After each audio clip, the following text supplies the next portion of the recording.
न्यायों की किताब 6 अध्याय 12वीं आयत हम पढ़कर प्रारंभ करें। उसको यहोवा के दूत ने दर्शन देकर कहा, हे शूरवीर सूरमा, यहोवा तेरे संग है। हे शूरवीर सूरमा, यहोवा तेरे संग है। आज सुबह के समय आज आपसे परमेश्वर इन वचनों से कहना चाहते हैं, हे शूरवीर सूरमा, यहोवा आपके संग रहेंगे।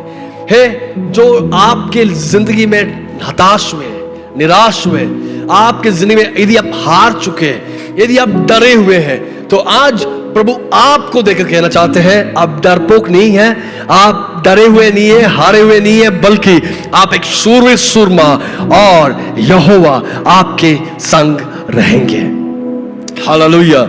आज इन वचनों के द्वारा प्रभु आपसे बात करने पाए, ये शूरवीर सूरमा यहोवा आपके संग रहेंगे। ये वचन किससे कह रहे हैं, कौन कह रहे हैं? यीशु मसीह।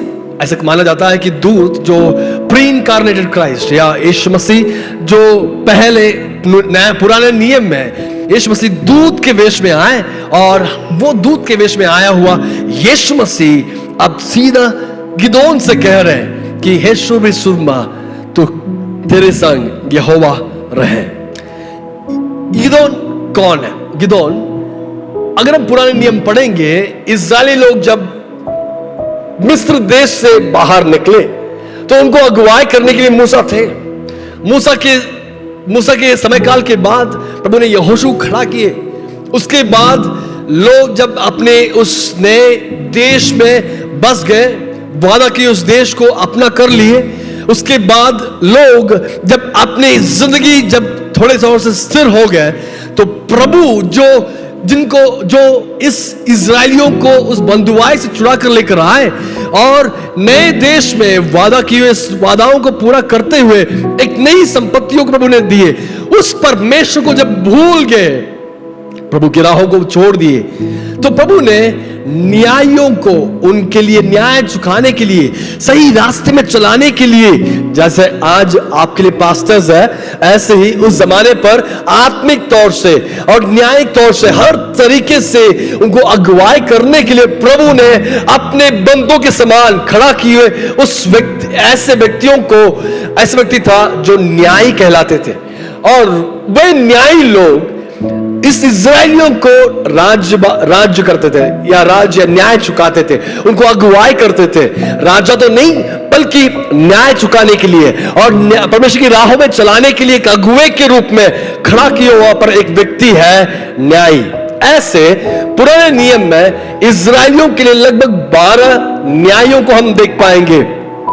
अगर हम एली पुरोहित और समूएल को अगर हम मिलाएंगे तो 14 न्यायों को हम देख पाएंगे। बल्कि मुख्य तौर से ओत्नीएल से लेकर के शिमशोन तक 12 न्यायों को हम पुराने नियम में इजरायलियों के उस समय काल में हम देख पाएंगे। इन सारे न्यायी लोग परमेश्वर के राहों में चलाने के लिए परमेश्वर के द्वारा चुनिंदे लोग थे, परंतु जब अपना कार्यभार संभालने लगे तो क्या हो गया, आपको जिस बुलावट के लिए बुलाए गए, जिस मकसद से बुलाए गए, उस मकसद को भूलकर इन न्यायी लोग अपने पेट पूजा, अपने जीवन शैली, अपने शैलियों में लोगों को चलाने लगे और लोग बद से बदतर होते ही चला गया।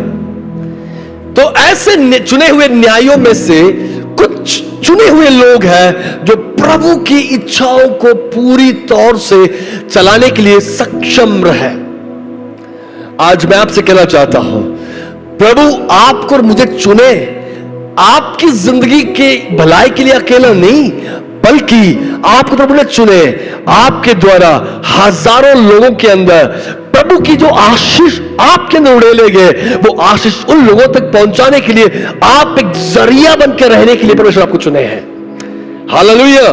प्रभु आपको चुने ताकि अनेकों को मार्गदर्शक के रूप में प्रभु ने आपको चुने। कौन सा मार्गदर्शक? कि सब लोगों की अंतिम उस डेस्टिनेशन तक पहुंचने के लिए, उस तकदीर तक पहुंचने के लिए प्रभु ने आपको पहुंचाने के लिए आपको चुने। कौन सा डेस्टिनेशन है? वो जो यीशु मसीह जो हमारे लिए उस स्वर्गीय स्थानों में रखे पहुंचाने के लिए आपको और मुझे वो एक बड़ी जिम्मेदारी दी है। तो ऐसे न्यायों में से 5वां न्यायी था गिदोन, और इस गिदोन के लाइफ से आज हम सीखने जा रहे हैं। गिदोन की जिंदगी से आज हम कुछ चीजों को सीखने जा रहे हैं। आज का संदेश का शीर्ष बाधाओं पर विजय पाना। बाधाओं पर विजय पाना। हमारी जिंदगी की हर ऑब्स्टिकल्स, हर मुसीबत, हर रुकावट, हर बाधाओं से हम लोग विजयी होकर जीना बहुत जरूरी है। तो गिदोन की जिंदगी से, गिदोन की सफलता से हम लोग कुछ चीजों को आज हम सीखना चाहते हैं। तो इस गिदोन की कहानी की शुरुआत पहले 6 अध्याय के पहली आयत से अगर पढ़ेंगे तो उसका एक प्रश्न हम देख पाएंगे, किस संदर्भ में प्रभु ने उसको बुलाएंगे। हम देखेंगे पहली आयत अगर हम देखेंगे, तब इस्राएलियों ने यहोवा की दृष्टि में बुरा किया, इसलिए यहोवा ने उन्हें मिद्यानियों के वश में 7 वर्ष कर रखा। यानी जब इन परमेश्वर की राहों में बुराई करने लगे तो प्रभु ने अपना सुरक्षा की बाड़ा हटा दिए, अपनी प्रावधानों की बाड़ा हटा दिए, अपनी जो बंदों की जो सुरक्षा अगुवाई उस चीजों को हटा दिए और इनको शत्रुओं के हवाले प्रभु ने कर दी, यहोवा ने कर दिए। आज मैं आपसे कहना चाहता हूं कि यदि हम लोग भी अपनी जिंदगी में प्रभु की राहों से, वचनों से हटकर यदि हम अपनी जिंदगी गुजारिश करना चाहते हैं तो जान लीजिएगा कि प्रभु की सुरक्षा हमेशा आपके साथ नहीं रहेगा।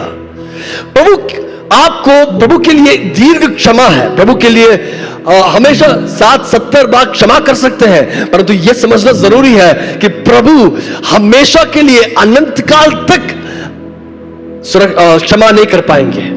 प्रभु 1 बार 2 बार 70 बार क्षमा कर सकते हैं, परंतु उससे बढ़कर प्रभु हमेशा के लिए क्षमा करेंगे, यह मत सोच के चलना, क्योंकि प्रभु जब अपनी समय काल में आपको और मुझे पकड़ेंगे तो बहुत दुर्दशा में पहुंचेंगे। तो इस्राएली लोग ऐसी दुर्दशा में पहुंचे कि इनको मिद्यानियों के हवाले कर दिए। अब दूसरे याद पढ़िएगा, और मिद्यानियों इस्राएलियों पर प्रबल हो गए। मिद्यानियों के डर के मारे इस्राएलियों पहाड़ों के गहरे खड्डों और गुफाओं और किलों को अपना निवास बना लिए। तीसरे देखिएगा, जब इजरायली बीज बोते, अगला लाइन सुनिएगा, तब मिद्यानी और अमालेकी और पूर्वी लोग उनके विरोध चढ़ाई करके अजातक छावनी डाल कर भूमि की उपज चुरा के ले जाते। ऐसा लिखा है, क्या लिखा है? नष्ट कर डालते। इन मिद्यानी, अमालेकी और पूर्वी देश के राजा लोग क्यों आते हैं? इजरायलियों की संपन्नता को चुराने के लिए नहीं, उससे बढ़कर इधर मेरे ध्यान को आकर्षित किया हुआ एक शब्द वो है, यह है कि उनको चुराने के लिए नहीं, बल्कि ना खाऊंगा ना खाने दूंगा। समझ रहे? ना खाऊंगा और ना खाने दूंगा, नष्ट कर डालने के लिए इस मिद्यानी लोग आए। शत्रु भी ऐसे ही करते हैं अक्सर। आपको और मुझे यह बहुत होशियार रहना जरूरी है कि आपके और मेरी जिंदगी में प्रभु ने जो दिए उन चीजों को संभालने के लिए, बहुमूल्य तरीके से संभालने के लिए आप प्रभु के राह में चलना अनिवार्य है। इधर लिखा है, जैसे ही वे लोग बोते थे, जब कटने का समय आ गया तो वे लोग कटनी कर नहीं पाते, क्योंकि उससे पहले ही मिद्यानी, अमालेकी, पूर्वी देश के लोग, राजा लोग आकर के उपज को नष्ट कर डालते थे। और इस्राएलियों के लिए ना तो कुछ भोजन वस्तु और ना भेड़ बकरी और ना गाय बैल और ना गदहा छोड़ते थे, सब चीजों को नष्ट कर डालते। हर साल बीज बोते हैं, 6 साल हो गया, हर साल बीज बोते हैं। अब बीज बोते वक्त इस साल सब लोग सोचते हैं कि भैया इस साल तो काश हम कुछ कटनी कर लेते, इस साल तो हम लोग कुछ हम कमा लेते, परंतु जब समय आ जाएगा तो शत्रु लोग इन पर चढ़ाई करके इनको तहस नहस करने के लिए वे लोग चढ़ाई करते थे। और आज हम देख पाएंगे उनका प्रहार रोटी देने वाली उन उपज को नष्ट करना था। तो आगे हम देख पाएंगे तो प्रभु किस हथियार को उपयोग कर रहे हैं। आज मैं आपसे कहना चाहता हूं, उस समय पर जब लोग प्रभु की दुहाई, अब 7वें साल हो गया, प्रभु के लोग प्रभु से दुहाई देने लगे, प्रभु हमें माफ कर, हम लोग गलती किए। तब छठे अध्याय की 11वीं आयत से अगर हम देखेंगे तो हम देख पाएंगे कि गिदोन को प्रभु चुन रहे हैं। इधर मैं एक चीज बताना चाहता हूं, जब हम प्रभु की आज्ञाओं को पालन करेंगे उसमें छिपा हुआ एक आशीष है। मैं कुछ साल पहले मैंने एक संदेश लिया था, आज्ञा पालन में छिपा हुआ आशीष है। जब आज्ञाओं को पालन करेंगे तो निश्चय हमारी जिंदगी में प्रभु की आशीष, अनुग्रह हमारी जिंदगी में रहेगा। परंतु इसके ठीक विपरीत, हम जब प्रभु की आज्ञाओं को पालन नहीं करेंगे तो आशीष से बदले श्राप आ सकता है। इसलिए पहले शमूएल की किताब 15वें अध्याय की 22वीं आयत में ऐसे लिखा है कि सुन, मानना तो बलि चढ़ाने से और कान लगाना मेढ़ों के चर्बी से उत्तम है। पहले शमूएल 15वीं अध्याय की 22वीं आयत, 1 Samuel 15:22, उसमें ऐसा लिखा है कि मानना, आज्ञा पालन करना आपकी बलि चढ़ाने से उत्तम है।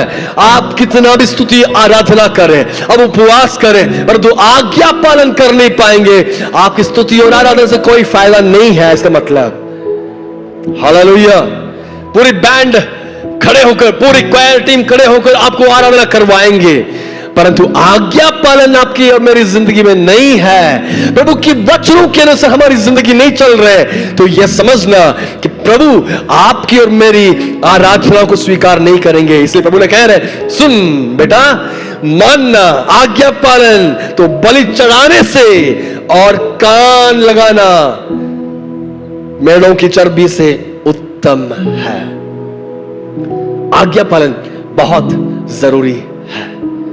आज हम इस गिदोन के जिंदगी से, मैं आपको अगर समझ में आया होगा कि इस गिदोन को चुनने की संदर्भ क्या है, अगर मैं विश्वास कर रहा हूं आप समझ गए होंगे। इस संदर्भ में जब शत्रु उन पर चढ़ाई कर रहे हैं, 7वें साल हो गया, 7 साल हो बीत चुके हैं, हर साल अपनी धन दौलत उपज नष्ट कर रहे हैं, उस समय पर आज हम देख पा रहे हैं कि प्रभु गिदोन नामक एक व्यक्ति को चुन रहे हैं। अब देखिए गिदोन को चुनने की संदर्भ क्या है। 11वीं आयत, छठे अध्याय की 11वीं आयत, फिर यहोवा के दूत आकर उस बांज वृक्ष के तले बैठ गया जो ओप्रा में अबीएजेरी योआश का था, यानी ये गिदोन का पापा का नाम है, और उसका पुत्र गिदोन एक दाखरस के कुंड में गेहूं इसलिए झाड़ रहा था कि उसे मिद्यानियों से छिपा रखे। उस समय पर प्रभु इस दूत गिदोन से बात करने वाली वो वचन है 12वीं आयत। उसको यहोवा के दूत ने दर्शन देकर कहा, हे शूरवीर सूरमा, यहोवा तेरे संग है। इस 7वें साल, पिछले 6 साल सब लोग सब कुछ नष्ट कर चुके हैं। 7वें साल एक व्यक्ति, एक बालक खड़ा होकर अपने पापा मम्मी से बिन पूछे, अपने समझदारी के अनुसार वो उसने सोचा चाहे कुछ भी आने दे, चाहे जितनी बड़ी सेना भी आ जाए, इस साल मैं अपनी फसल, मैं अपनी कमाई, मैं अपनी आशीषें शत्रुओं को नष्ट करने के लिए मैं इनकार करूंगा।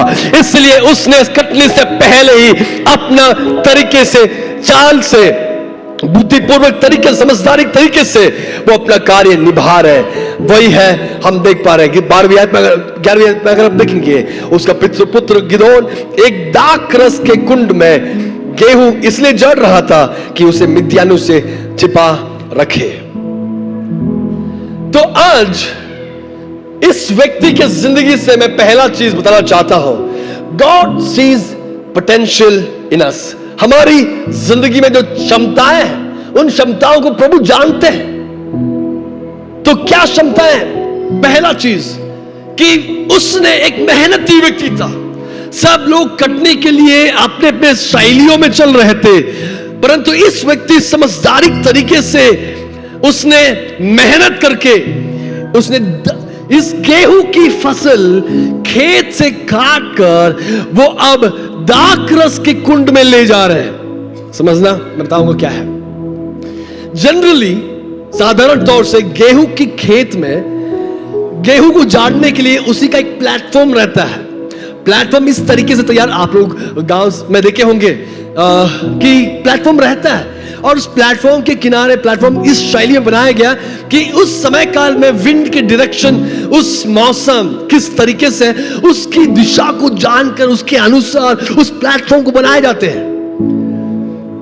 और मैं विश्वास कर रहा हूं गिदोन के खेत में भी ऐसे कोई प्लेटफॉर्म होगा जहां पे इस पूरे फसल को कटनी करके, इकट्ठा करके, सुखाकर और उसको समय पर झाड़ने के लिए उसका एक प्लेटफॉर्म रहेगा। परंतु उसने इस बार सोचा, नहीं, मैं इस बार उस प्लेटफॉर्म को उपयोग नहीं करूंगा, बल्कि मैं इसको ले जाऊंगा, किसी को बिना बोले मैं ले जाऊंगा और दाखरस के कुंड में मैं उसको झाड़ूंगा। क्यों? अरे खेत में अगर आप झाड़ेंगे तो बहुत अच्छा है, आपको आसान है ना, उधर ही सुखा ले, उधर ही झाड़ ले तो अच्छी बात है, उधर ही सुखा लेना। परंतु ये जान लिया क्योंकि शत्रु जब आक्रमण करेगा इस साल इसी खेत में भी आएगा, परंतु ये दाखरस का कुंड में ले जाऊंगा तो ये दाख की बारी, दाख की सीजन नहीं है, इसलिए मैं क्या करूंगा, दाखरस के पास ले जाऊंगा, दाख कुंड के पास ले जाऊंगा जहां पे शत्रु आने की चांसेस नहीं है, क्योंकि उस समय पर दाखरस नहीं बनाते, उस समय पर नहीं बनाते। इसलिए उसने क्या किया, गेहूं को लेकर दाखरस के कुंड में ले गया। अब ध्यान से सुनिएगा, खेत में गेहूं झाड़ने का प्लेटफॉर्म उधर ही है, परंतु दाखरस के कुंड तक पहुंचाना थोड़ा मेहनत करना पड़ेगा। अब दूसरा, खेत में होगा तो ज्यादा मजदूर लोग आपको मदद करने के लिए आएंगे, परंतु दाखरस के कुंड में ले जा रहे हैं तो बिना बोले ले जा रहे हैं, तो अकेला वो खुद खड़ा होकर उसको मेहनत करके ले जाना पड़ेगा, तो इतना आसान नहीं है।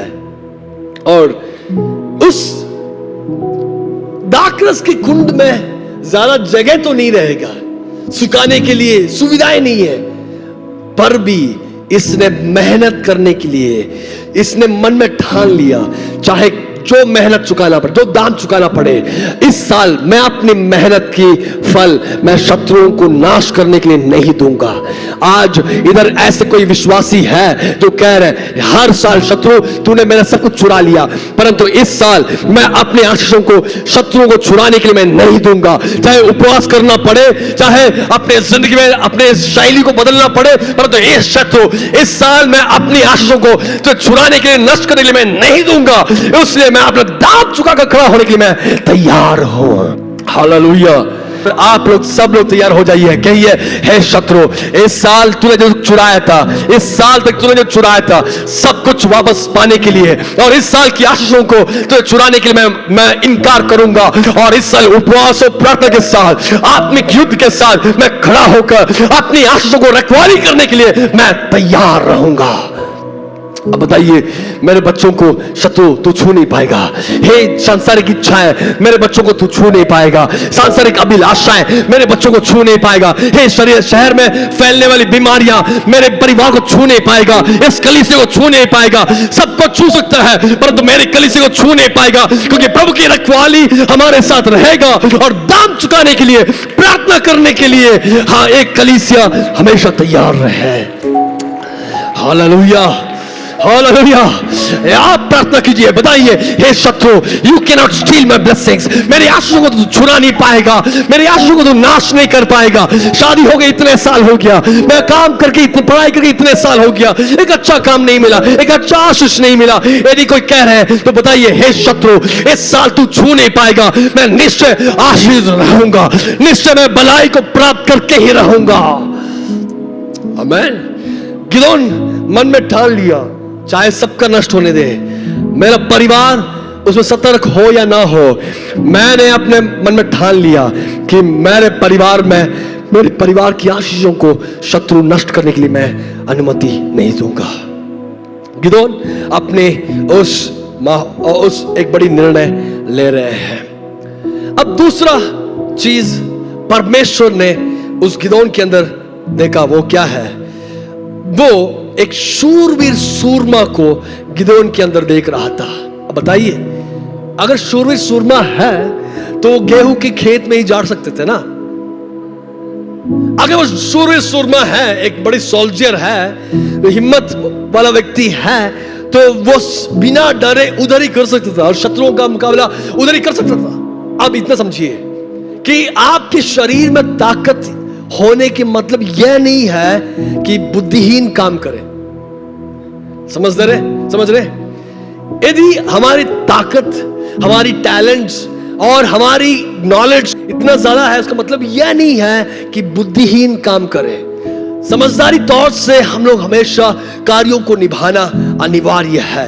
प्रभु ने इस मेहनती व्यक्ति को देखकर कह रहा है, वो डरा हुआ था। एक्चुअली अगर हम देखेंगे तो डरा हुआ है, मैं बताऊं, साबित करूंगा। वो डरा हुआ इंसान है, गिदोन डरा हुआ व्यक्ति है। परंतु प्रभु जब देख रहा है, प्रभु की नजर, प्रभु की आंखों से जब गिदोन को देख रहे हैं, गिदोन के अंदर डरा हुआ इंसान नहीं, बल्कि उसके अंदर एक शूरवीर सूरमा को देख रहे हैं। आज प्रभु बेथेली चर्च के इतने सारे विश्वासियों को देखकर कहना चाहते हैं कि आपके अंदर लोग, आपकी पापा मम्मी कोई जानवर का नाम पुकार के बोलेंगे कि तू वो है, ये है, वो है ना। आपके पापा मम्मी बोलेंगे कि तू कोई किसी काम का लायक नहीं, परंतु प्रभु आपको देखकर कह रहे हैं, बेटा लोग 1000 बात कहने दे, तू एक शूरवीर सूरमा है, आप एक शूरवीर सूरमा है, आप शूरवीर सूरमा है। कितने लोग कह सकते हैं मैं एक शूरवीर सूरमा हूं, मैं एक शूरवीर सूरमा हूं। सब लोग आपको तुच्छ मान सकते हैं, सब लोग आपको निंदा कर सकते हैं, परंतु प्रभु आपको देख के कह रहे हैं, नहीं बेटा, हार मत मानना, आप एक शूरवीर सूरमा है, आप नहीं हारेंगे, आप नहीं हारेंगे, आप नहीं हारेंगे, आप एक शूरवीर सूरमा है। हालेलुया।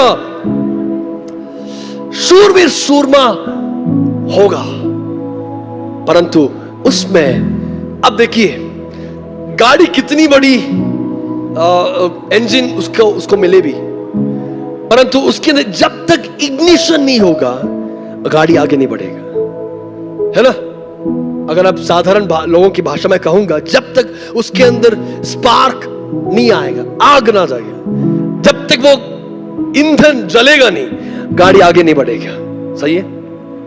हाँ, चाहे गाड़ी बहुत वॉल्वो गाड़ी भी लेके आ जाइए, परंतु जब तक उसके अंदर इग्निशन नहीं होगा गाड़ी आगे नहीं बढ़ेगा। शूरवीर सूरमा गिदोन, आप शूरवीर सूरमा है, परंतु तब तक आप अपना कार्यों में सफल नहीं हो पाएंगे जब तक इग्निशन नहीं होगा।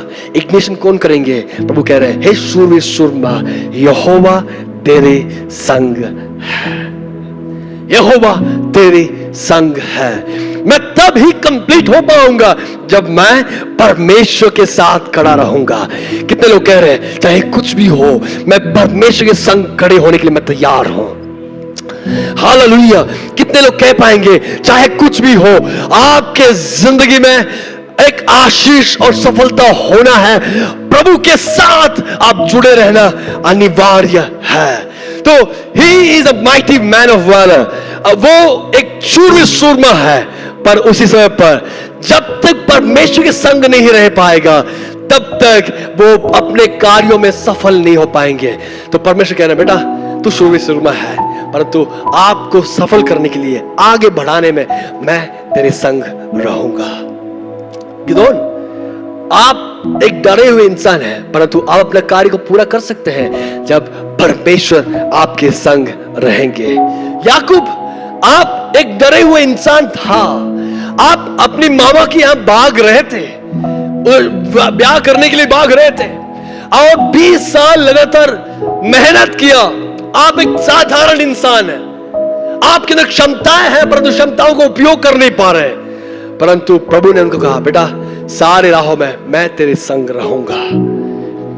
अब जान पाएंगे उस याकूब का अंतिम दिनों में क्या हुआ। अंतिम दिनों में वो एक राष्ट्रपिता बना, और फिरौन जो उस समय के सबसे उत्तम श्रेणी के राज्य का एक राजा था, आकर उसको नमस्कार कर रहे हैं। इस्राएलियों का पिता बना याकूब, और मूसा हकलाने वाला व्यक्ति था, परंतु जब प्रभु उसके साथ हो गया तो वो 6 लाख परिवारों को इतनी आसानी से चलाने के लिए सबसे बड़ा इतिहास देखा हुआ सबसे बड़ा एक लीडर बनकर बाहर निकला। यहोशू अनपढ़ था, वो एक बंधुआई में जन्म लिया हुआ एक स्लेव बॉय था, परंतु वादों को निभाने के लिए सबसे उस जमाने के सबसे बड़े और राक्षसों को मारने के लिए, दानवों को मारने के लिए प्रभु ने यहोशू को उपयोग किया। क्यों? मैं यहोशू मत डर, मैं तेरे संग रहूंगा, मैं तेरे संग रहूंगा। यिर्मयाह बालक बोलना मत, मैं तेरे संग रहूंगा। आज मैं आपसे किसी से बोलना चाहता हूं, यदि आपको लग रहा है कि मैं किसी काम का लायक नहीं, अब मैं आपसे कहना चाहता हूं, बालक नहीं बोलना, आप कमजोर नहीं बोलना, आपसे कुछ नहीं होगा नहीं बोलना। आप इतना बोलिए, मैं प्रभु के संग रहकर सब कुछ करने में मैं सक्षम हूं। हालेलुया। कितने लोग बोल सकते हैं कि मैं प्रभु के साथ बनकर मैं बड़े कामों का अंजाम दे सकता हूं। गिदोन एक डरपोक इंसान है, परंतु प्रभु के साथ बनकर वह एक शूरवीर सूरमा बन चुका है। दूसरा हम देख पाएंगे, उसके लिए इतनी बड़ी विश्वास था, जो अपनी संदेह के ऊपर जय प्राप्त करने के लिए उसके इतना बड़ी विश्वास था। उसने परमेश्वर पर विश्वास किया। परमेश्वर ने जो अगुवाई दिए, जो सलाह दिए, उन सलाहों को मानने के लिए, विश्वास करने के लिए गिदोन तैयार था, जो साधारण तौर से नामुमकिन है। इसलिए 13वीं आयत में अगर हम पढ़ेंगे तो हम देख पाएंगे, छठे अध्याय की 13वीं आयत में उसमें गिदोन कह रहा है, गिदोन ने उससे कहा, हे मेरे प्रभु विनती सुन, यदि यहोवा हमारे संग होता तो हम पर यह सब विपत्तियां क्यों पड़ती, और जितने आश्चर्य कर्मों का वर्णन हमारे पुरखा यह कहकर कहते थे, क्या यहोवा हमको मिस्र से छुड़ा नहीं लाया? वे कहां रहे? इस गिदोन दो सवाल पूछ रहे हैं। यदि यहोवा हमारे संग है तो इतनी बड़ी विपत्तियां क्यों आ रही है?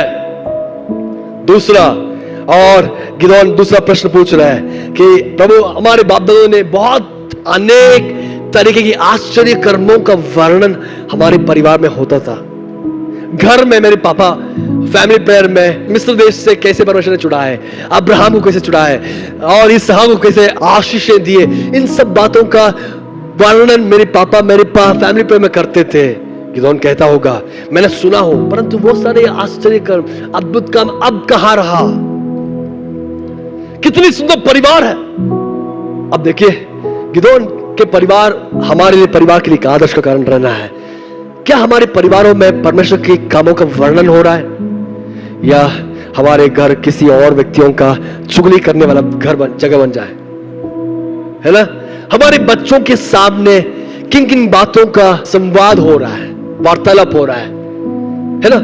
अक्सर हम लोग घर में क्या बोलते हैं, मोदी जी के बारे में, सिद्धरामैया के बारे में, किसी अभिषक्तों के बारे में बुराई करते हैं। आप ये समझना, 2 कान शार्प, बहुत तेज है। कुछ लोगों का तो बूढ़ापन के कारण कान तो कमजोर हो गए होंगे, परंतु कुछ बहुत मजबूत तेज कान, 2-3 कान घर के अंदर है, वो हमारे बच्चों का कान है। वो जितना हम धीरे से बोलते हैं उससे ज्यादा वो लोग सुनते हैं, और वे लोग उसके बेहतरीन तरीके समझते हैं। हमारे बच्चों के सामने हम किन चीजों की संवाद हम करते हैं? हमारा घर परमेश्वर की अद्भुत कामों का वर्णन करने वाली जगह बनना बहुत जरूरी है। हालेलुया। ऋतिक रोशन का, रानी मुखर्जी का बातों को कहने से अच्छा यीशु मसीह की चमत्कारों के बारे में वर्णन कीजिए। हालेलुया। आपका घर एक आनंद का घर बनने पाए, आपका घर जय की ललकार आपके घरों में, आपके तंबुओं में हमें गूंजने पाए, आपके घरों में परमेश्वर के आश्चर्य कर्मों का हमें एक संवाद आपके घरों में होने पाए। आप बताइए अपने बच्चों के सामने कि परमेश्वर ने आपके जिंदगी में परमेश्वर कैसे चलाए, आपके पुरखाओं की जिंदगी में परमेश्वर ने कैसे चलाए। यह बताइए कि परमेश्वर कैसे आपको चलाए, कैसे बुलाए। आपके बच्चों के अंदर उस छोटे उम्र में ही परमेश्वर के वजह विश्वास आपका जिम्मेदारी है कि उसको जगाना है। गिदोन कह रहे हैं, प्रभु यदि आप हमारे साथ थे तो ऐसे क्यों नहीं हो रहा है? तो गिदोन अपने परमेश्वर से वार्तालाप कर रहे हैं गिदोन, और हम देख पा रहे हैं कि वो परमेश्वर से पूछ रहे हैं कि प्रभु यदि आप कह रहे हैं तो मुझे अद्भुत चमत्कार दिखा लेना। मैं इधर भेड़ के ऊन को मैं डाल रहा हूं, उस पर तो 2-3 चिन्ह पूछ रहे हैं, उस बात को मैं छोड़ दूंगा। चिन्ह मांग रहे हैं कि प्रभु यदि आप कह रहे सच है तो चिन्ह दिखा, और प्रभु उस चिन्हों को भी दिखाते हुए हम देख पाएंगे। और तीसरा हम देख पाएंगे इस गिदोन के लाइफ से, गिदोन के लाइफ में हम देख पा रहे हैं ओबीडियंस टू गॉड्स कमांडमेंट्स, परमेश्वर की आज्ञाओं के प्रति वो आज्ञा पालन था। जैसे ही परमेश्वर ने उसको चुने, छठे अध्याय की 23वीं आयत अगर पढ़ेंगे तो हम देख पाएंगे जैसे ही उसने उस आज्ञाओं को स्वीकार किए तो तुरंत तुझे शांति मिले, मत डर, तू ना डरेंगे, तू ना मरेगा। और 24वीं आयत, तब गिदोन ने वहां यहोवा की एक वेदी बनाकर उसका नाम यहोवा शालोम रखा, वह आज के दिन तक अब यजेरियों के ओपरा में बनी है। क्या रखा? वेदी पर खड़ा किया, और वेदी खड़ा करके वो क्या कहा, क्या पुकारा, क्या नाम दिया? यहोवा शालोम, यहोवा शांति देने वाला परमेश्वर है। आपकी चुनौतियों के मध्य में आपका परमेश्वर आपके लिए कैसा रहेगा? आपकी चुनौतियों के मध्य में आपका परमेश्वर का परिचय आपके अंदर कैसा है? हाँ, वो एक परमेश्वर है, हम भी चर्च जाते हैं, नहीं, क्या आपको करीबी रिश्ता परमेश्वर से है? आज मैं आपसे कहना चाहता हूं, गिदोन हमें तीसरा विषय सिखा रहा है कि परमेश्वर के सामने आज्ञा पालन होना है तो परमेश्वर से एक गहरा एक रिश्ता और परिचय, जानकारी होना अनिवार्य है। गिदोन, आपके जिंदगी में एक गहरा परिचय, जानकारी होना जरूरी है। परमेश्वर सामने उसने क्या किया? गिदोन ने परमेश्वर के लिए बलि चढ़ाने के लिए एक वेदी खड़ा किया। जैसे ही वेदी खड़ा किया, जैसे ही उसने आराधना करने लगा, तो प्रभु बता रहे, बेटा अब पवित्रता आपके घर से प्रारंभ होना है। अब 25वीं आयत अगर आप देखेंगे, उधर हम देख पा रहे हैं 25वीं आयत से, और बाल की परमेश्वर यहोवा गिदोन से कह रहे हैं, अपने पिता का जवान बैल और अर्थात दूसरा 7 वर्ष का बैल ले, और बाल की जो वेदी तेरे पिता की है उसे गिरा दे, आशेरा देवी उसके पास है, उसे काट डाल। कुछ चीजें हैं जो परमेश्वर की आशीषों को रोक सकता है, उन चीजों से अलग होना जरूरी है। गिदोन आपको क्यों बुलाया? मिद्यानियों पर हमला करने के लिए, शत्रुओं पर हमला करने के लिए, परंतु पहले प्रहार कहां पे हो रहा है? पहले गिदोन अपने पापा के घर से ही प्रारंभ कर। आमीन। गंदगी कहां पे है? आपके घर में ही है, आपके घर में ही आमीन शत्रुओं की सारी कारण है। आप घर से उस साफ सफाई करना जरूरी है। आज आपको और मुझे यह जानना जरूरी है। अक्सर हम जैसे पास्टर्स के लिए अच्छा लगता है दूसरों के लिए सेवकाई करने के लिए, दूसरों की कमी घटियों को पूरा करने के लिए हम लोग मेहनत करते हैं, परंतु अक्सर हम इस बात पर विफल रहते हैं कि हमारे अंदर जो गलतियां हैं कब सुधरेंगे। आपकी और मेरी जिंदगी में बहुत जरूरी है, दूसरों की कमियों को ठीक करने के लिए हम लोग बहुत माहिर, परंतु आप और मैं इस बात पर विफल रहते हैं कि कब मेरी गंदगी को निकाल पाएंगे। हमारे अंदर की गंदगी को निकालना अनिवार्य है। इस न्यायों की किताब में गिदोन हमें सिखा रहा है, कहीं और नहीं, पहले गंदगी हमारे अंदर से निकालना जरूरी है। गिदोन के लिए एक मूर्ति था, एक अन्य बाल की वेदी था, परंतु हमारे लिए क्या होगा? हमारे लिए हमारे अंदर में कुछ आइडल्स है। वो क्या है? कुछ व्यक्ति होगा, कुछ पैसा होगा। मेरे लिए मेरा आइडल मोबाइल फोन होगा, मेरे लिए मेरा आइडल कंप्यूटर होगा, मेरे लिए मेरा आइडल मेरा मूर्ति यानी परमेश्वर के स्थान को लेने वाला जो भी हो, मेरे लिए मेरा काम हो सकता है। अब चर्च जाए ना जाए, ऑफिस तो जरूर जाएंगे। बुखार भी हो हम काम के लिए जाएंगे, सर दर्द है भैया, फिर भी काम के लिए जाना है। भैया चर्च क्यों नहीं आए? भैया थोड़ा सा सर दर्द था। है अक्सर कमियां कहां पे है? हमारे अंदर होगा। आज इस बेथेलिजी चर्च से मैं कहना चाहता हूं, और जितने लोग ऑनलाइन से सुन रहे हैं, आप सबसे मैं कहना चाहता हूं, आपकी और मेरी जिंदगी में उस ऐसे प्रभु के स्थान को छीनने वाला सब चीजों से हम लोग अलग होना जरूरी है। परमेश्वर की आशीषों को छीनने वाले हर एक रिश्तों से आजाद होना जरूरी है। कुछ लोगों के लिए फ्रेंडशिप्स होगा, कुछ लोगों के लिए अपना फ्रेंडशिप्स होगा, वो बड़ी बात है। चाहे चर्च जाए ना जाए, फ्रेंड्स के साथ घूमना तो जरूरी है। आपकी और मेरी जिंदगी में प्राथमिकता कहां जाता है? कोलोसी की किताब और इफिसी की किताब से उधर हम देख पा रहे हैं कि लोभ मूर्ति पूजा है, लोभ ग्रीडीनेस और धन की मोह मूर्ति पूजा है। हालेलुया। मुझे डराने वाली बात है, कहीं ना कहीं हम किसी लोभ में आकर के प्रभु के वचनों से, प्रभु की आज्ञाओं से दूर ना चले जाए। हालेलुया। बिजनेस के चक्कर में आपकी आत्मिकता खो ना जाए। चाहे 10 रुपए कम पाए, परंतु प्रभु की आशीषों को हम लोग खो ना जाए। आज मैं सबसे एक एनकरेज, प्रोत्साहन देना चाहता हूं कि आपके जिंदगी में आप सब लोग ये जानिएगा कि जरूर परमेश्वर के राहों में चलना, परमेश्वर की प्राथमिकता में चलना अनिवार्य है। हालेलुया। ओके। और चौथा, God strength in our weakness. हमारी दुर्बलताओं में, निर्बलताओं में प्रभु अपना सामर्थ्य से भर देंगे। हालेलुया। जब तक मैं परमेश्वर से दूर हूं, परमेश्वर का आशीष मेरे अंदर नहीं रहेगा, मैं सफल नहीं हो पाऊंगा। परंतु जब मैं परमेश्वर के साथ रहूंगा ना, तो आप निश्चय सफल होंगे। हमें हमारी निर्बलताओं में, छठे अध्याय की 15वीं आयत में हम देख पाएंगे, उसने कहा, है मेरे प्रभु विनती सुन, मैं इस्राएलियों को कैसे छुड़ाऊं?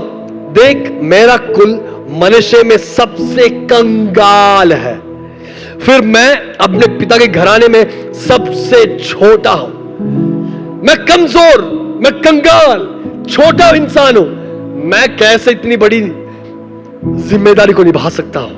प्रभु कह रहे हैं, डर मत, मैं तेरे संग रहूंगा, मैं तेरे संग रहूंगा, डर मत, मैं तेरे संग रहूंगा। इतनी बड़ी बोझ कैसे मैं निभा पाऊंगा? इतनी मैं अकेला कैसे पूरा कर पाऊंगा? मैं अकेला मैं कैसे अपने परिवार को चला पाऊंगा? यदि कोई सोच रहा है, मैं आपसे कहना चाहता हूं, डर मत, मैं तेरे संग रहूंगा। परमेश्वर की वादा है, परमेश्वर की वादा यह है, डर मत, प्रभु आपके संग रहेंगे।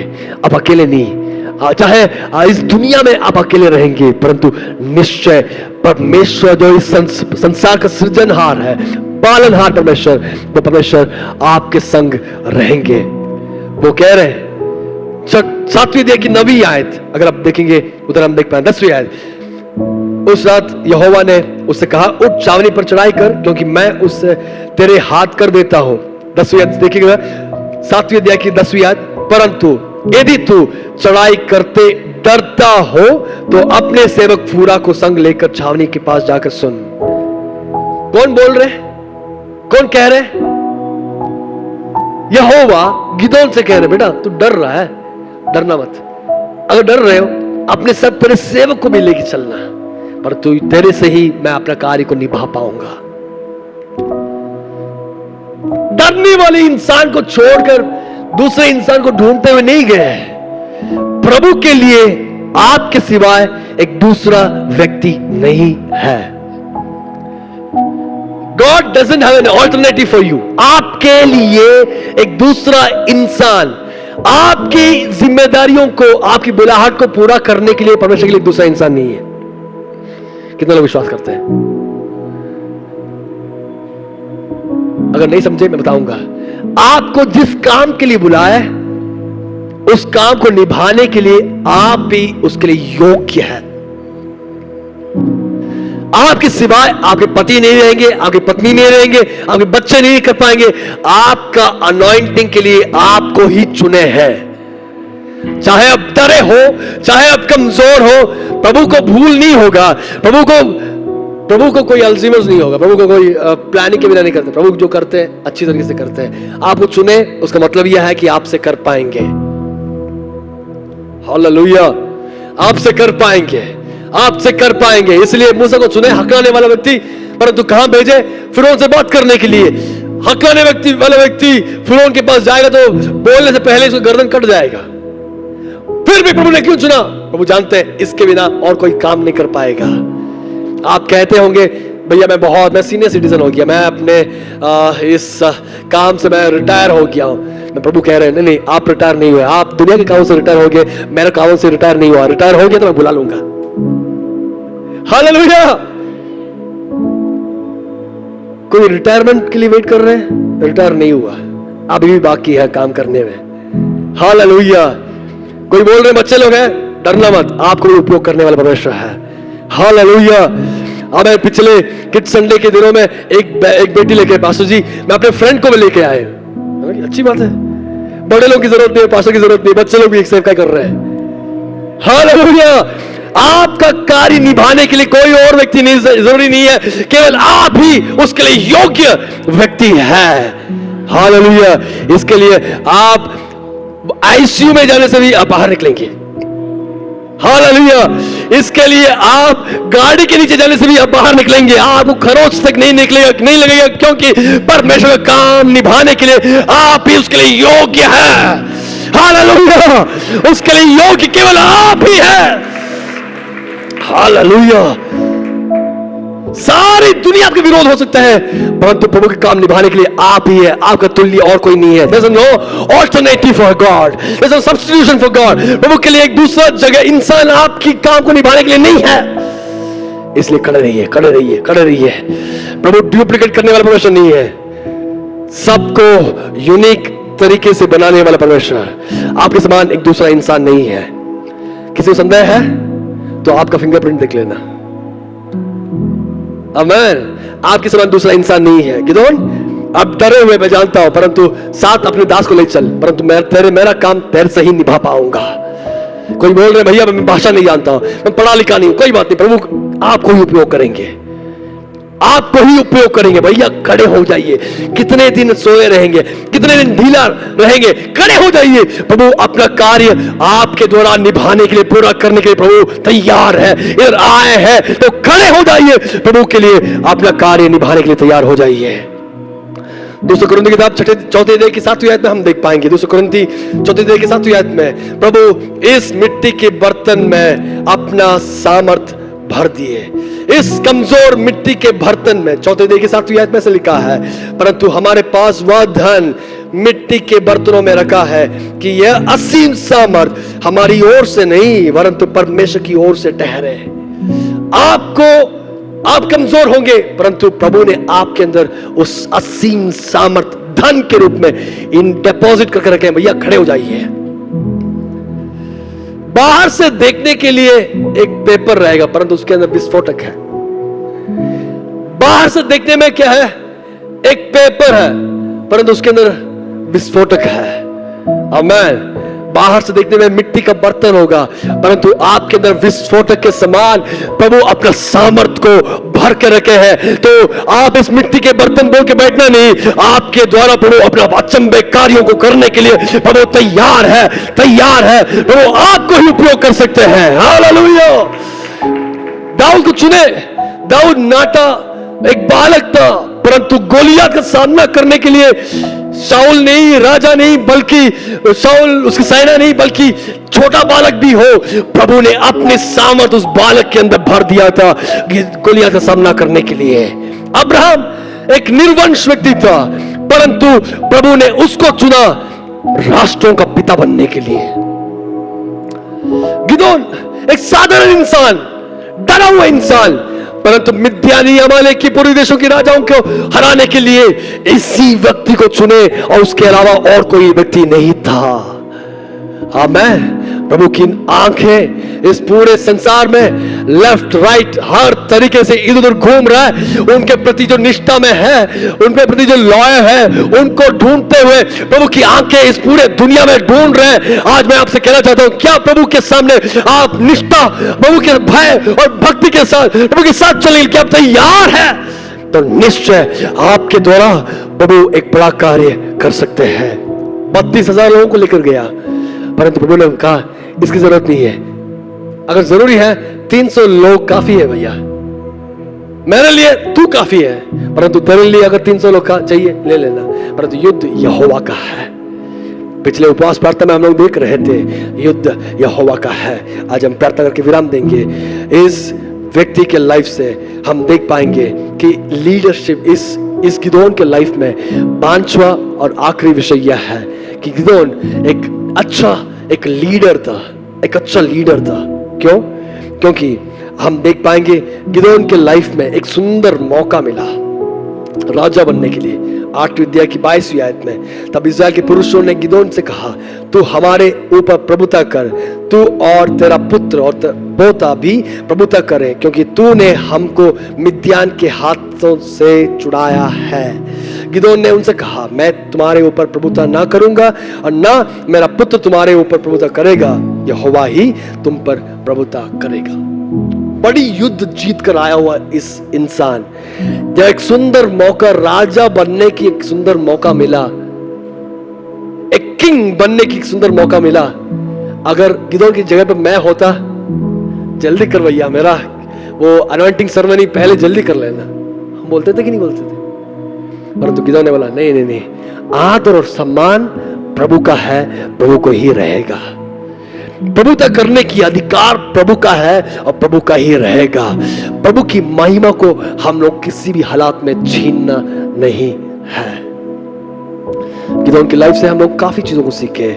हम देख पा रहे हैं मुख्य तौर से 5 चीजों को हम लोग सीखे हैं। गिदोन एक सुंदर एक व्यक्ति, और इस व्यक्ति के लाइफ से हम लोग देख पा रहे हैं वो प्रभु ने उसके अंदर ऐसी क्षमताओं को देख लिए कि चाहे वो कमजोर भी हो, उपयोग करने के लिए प्रभु तैयार थे। उसका विश्वास संदेह को जीतने वाला विश्वास था। आज्ञा पालन उसका एक अच्छा कैरेक्टर था। 5वां, उसके बलहीनताओं में प्रभु की सामर्थ्य से भरा हुआ था, इसलिए उस बलहीनताओं में भी डरा हुआ इंसान, छोटा और कंगाल व्यक्ति, परंतु प्रभु का बड़े कामों के अंजाम देने के लिए गिदोन उपयोग में आया। और 5वां, उसके अंदर इतना नम्र था कि प्रभु की स्थान को किसी भी हालत में छीनना नहीं चाहता था। इतना मैंने कहा सफलता का कारण। परंतु एक और चीज बता के मैं विराम देना दूंगा। गिदोन का लास्ट में एक बहुत बड़ा पराजय हुआ। पराजय यह था कि उसने सोना चांदी सब कुछ लेकर आया और उसने एक एफोद बनाया, और एफोद बनाते वक्त प्रभु की सलाह लिए बिना अपने समझदारी तरीके से उसने बनाया। अब लोगों का मन प्रभु से हटकर एफोद पर बन गया और वे लोग पाप करने लगे। और वचन में लिखा है 8वीं अध्याय की 25 से लेकर 27 अगर पढ़ेंगे तो हम देख पाएंगे गिदोन के लिए सबसे बड़ा एक फंदा बन गया था। सबसे बड़ा एक फंदा बन गया था। आज हम प्रार्थना करेंगे, प्रभु गिदोन के लाइफ में जो कमजोरियां था आपने पूरा किया। आज कलीसिया मिलकर अपने आप को सौंप लेना, प्रभु के हाथों में सौंप दीजिए।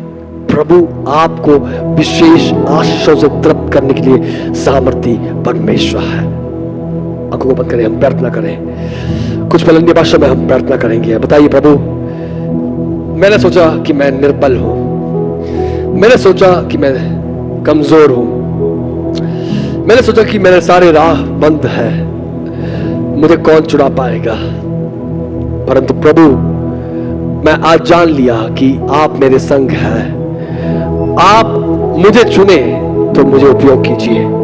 कितने लोग बोल सकते हैं, प्रभु आपके काम करने के लिए मैं अपने आप को सौंपना चाहता हूं।